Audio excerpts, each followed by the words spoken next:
Israel ने हमारे हमसाया मुल्क बरादर मुल्क ईरान के ख़िलाफ़ खुली जारियत की है। सैकड़ों लोग वहाँ पर शहीद हो गए हैं और सैकड़ों ज़ख्मी हैं। मैं समझता हूँ कि ये न सिर्फ ख़त्ते के लिए बहुत ख़तरनाक है बल्कि ये आलमी अमन के लिए बहुत ख़तरनाक है। इसराइल का ईरान पर हमला खुली जारियत है। फ़लस्तीनी इलाकों में जुल्म का बाजार गर्म है। खित्ते की मौजूदा सूरत हाल आलमी अमन के लिए खतरनाक है। आलमी बरादरी इसराइल ईरान जंगबंदी के लिए किरदार अदा करे। वज़ीर आज़म की काबीना इजलास में गुफ्तगू। कहा बजट में ज़राअत पर कोई टैक्स नहीं लगाया। तनख्वाहों में 10% इजाफा किया। सिक्योरिटी इदारों की तमाम ज़रूरियात पूरी करेंगे।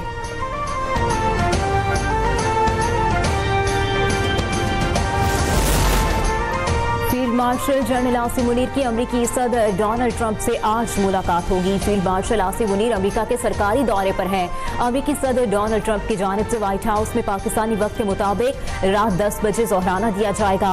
आसिम मुनीर अमेरिकी वज़ीर ख़ारजा और वज़ीर दिफा से भी मुलाकात करेंगे।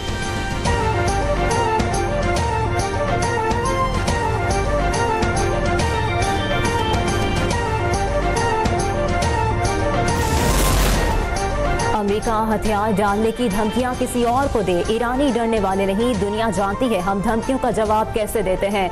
ईरानी सुप्रीम लीडर आयतुल्लाह ख़ामनई का ईरानी कौम से खिताब। कहा इसराइल को मुजरिमाना इक़दामात की सजा मिलेगी। अमेरिका ने हमला किया तो उसके संगीन नताइज होंगे। जंग हो या अमन मुसल्लत करने की कोशिश की गई तो कबूल नहीं करेंगे।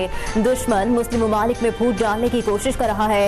अमेरिका जान ले ईरान हथियार नहीं डालेगा।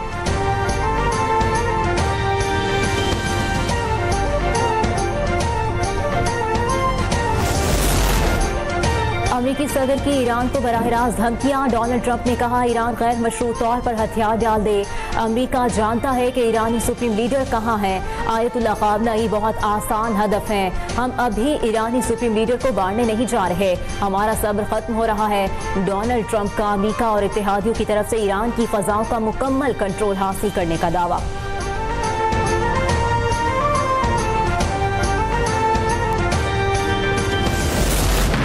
ईरान ने ऑपरेशन बादर सादिक सोम की 10वीं लहर का आगाज कर दिया। रात गए इसराइल पर मज़ीद मिसाइल दाग दिए।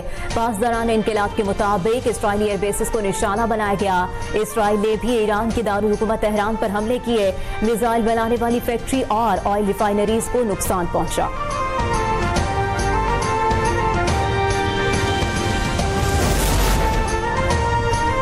अमेरिका के जदीद जंगी तैयारे मशरिक़ वस्ता रवाना। वज़ीर दिफा का सेंटकॉम के लिए मज़ीद मदद भेजने का हुक्म। इक़दाम खित्ते में दिफाई पोजीशन को मजबूत बनाने के लिए उठाया गया ताकि किसी भी मुमकिन खतरे का मुअस्सर जवाब दिया जा सके। अमेरिकी शहरियों पर ईरान के सफर पर पाबंदी। ट्रंप एडमिनिस्ट्रेशन ने अमेरिकियों को इसराइल जाने पर एहतियात का इशारा दे दिया। नई ट्रेवल एडवाइजरी में तनबीह की गई है अमेरिकी शहरी किसी भी हालत में ईरान का सफर ना करें। महकमा ख़ारजा की अपने सिफारती अमले और मशरिक़ वस्ता में अपने शहरियों की सहूलियात के लिए टास्क फोर्स बनाने की भी तस्दीक।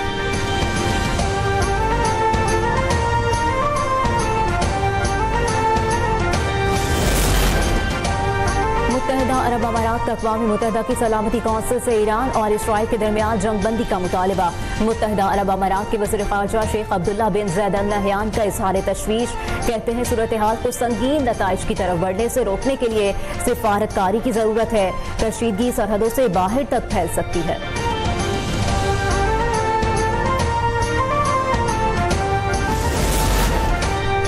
ईरान में फंसे 107 पाकिस्तानी वतन वापस पहुंच गए। पीआईए की खुसूसी परवाज़ अशकाबाद से महसूर पाकिस्तानियों को इस्लामाबाद लेकर आई।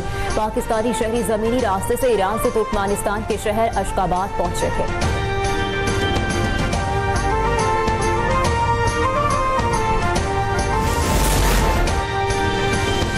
गजा पर इस्राइली फौज के हमले जारी। खान यूनिस में 89 फ़लस्तीनी शहीद हो गए।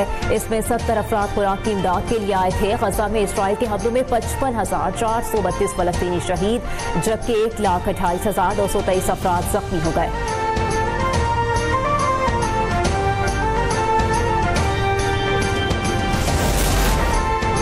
यहूद व हनूद का नया गठजोड़ बेनकाब। बीबीसी ने भारत इसराइल इत्तेहाद के खुफिया माशी राजों से पर्दा उठा दिया। हैफा बंदरगाह पर अडानी ग्रुप की सरमायाकारी सामने आ गई। बीबीसी के मुताबिक हैफा बंदरगाह का 70% हिस्सा अडानी ग्रुप के हाथों में है। रॉ और मोसाद ताउन मोदी दौर में बासाब्ता दिफाई इंटेलिजेंस इत्तेहाद में बदल गया।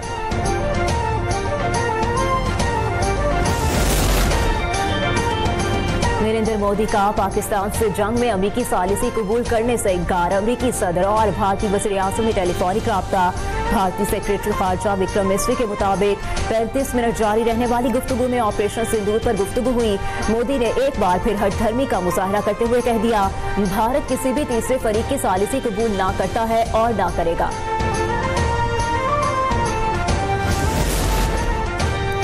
माशी इस्तेहकाम की राह पर SIFC की कामयाबियों से भरपूर 2 साल। ग्रीन पाकिस्तान इनिशिएटिव से स्मार्ट ज़राअत का आगाज। IT और टेलीकॉम के शोबे के फरोग में भी नुमाया किरदार। SIFC की बदौलत सनत, सयाहत और निजकारी के शोबों में नुमाया पेशरफ।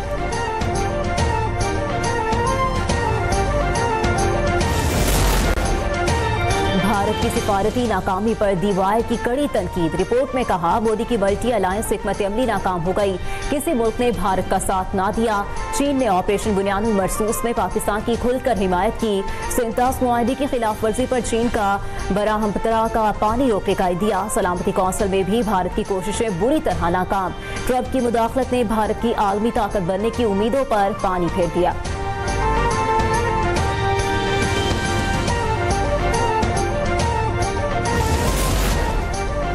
वज़ीर आला पंजाब मरियम नवाज की ज़ेर सदारत खुसूसी इजलास में Nawaz Sharif IT city project पर पेशरफ का जायजा। नवाज शरीफ IT सिटी के लिए सिलिकॉन ब्लॉक की भी मंजूरी। नेट सिविल पाकिस्तान की पहली जामे IT यूनिवर्सिटी कायम करेगा।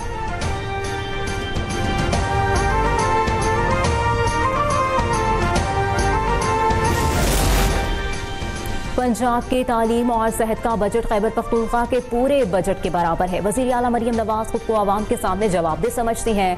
वज़ीर इत्तलात पंजाब अस्मा बुखारी की बिलाल यासीन के हमरा प्रेस कॉन्फ्रेंस। 46,000 खानदानों को घरों के लिए कर्जे फराहम किए हैं। मरियम नवाज के इक़दामात से आवाम की जिंदगियों में बेहतरी आई।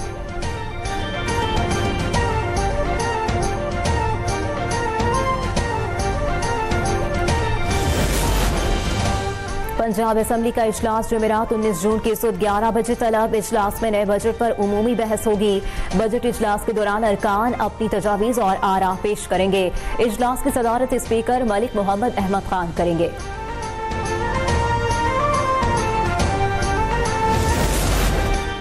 जैकबाबाद में रेलवे ट्रैक को धमाके से उड़ा दिया गया। पेशावर से कोयटा जाने वाली मुसाफिर ट्रेन की 5 बोगियां पटरी से उतर गईं।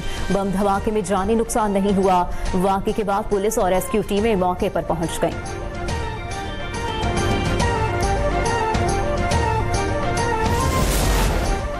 कराची के राशिद मिन्हास रोड पर शॉपिंग मॉल में लगी आग बुझा दी गई। रेस्क्यू काम के मुताबिक आग तीसरी मंजिल के सर्विलेंस रूम से फैली। आतिशबाजी से मॉल की इमारत और दुकानों को नुकसान पहुंचा। 6 फायर टेंडर आग बुझाने में मसरूफ रहे। वाक़े में कोई जानी नुकसान नहीं हुआ।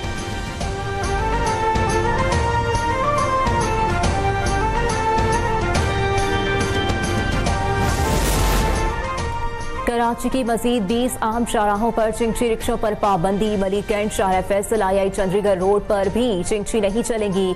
हसन स्क्वायर, राशिद मिन्हास, ट्रिक रोड और शाह पाकिस्तान पर भी रिक्शों के लिए 2 माह की पाबंदी।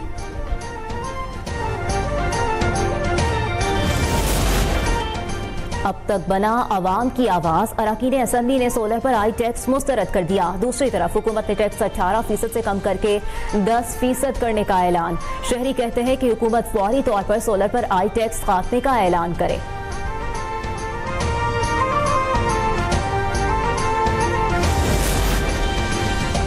मॉनसून सीजन में लाहौर, मुल्तान समेत दीगर शहरों में 60% से ज्यादा बारिश का इम्कान। PDMA की तमाम अजला को फौरी इक़दाम की हिदायत। पंजाब हुकूमत का मॉनसून की तैयारी के लिए तमाम वसाइल फराहम करने का ऐलान।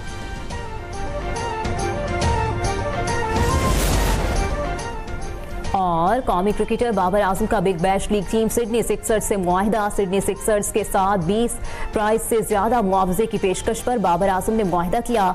सिडनी सिक्सर्स बाबर आजम को 10 करोड़ रुपए मुआवजा अदा करेंगी। बिग बैश लीग 14 दिसंबर से ऑस्ट्रेलिया में शुरू होगी।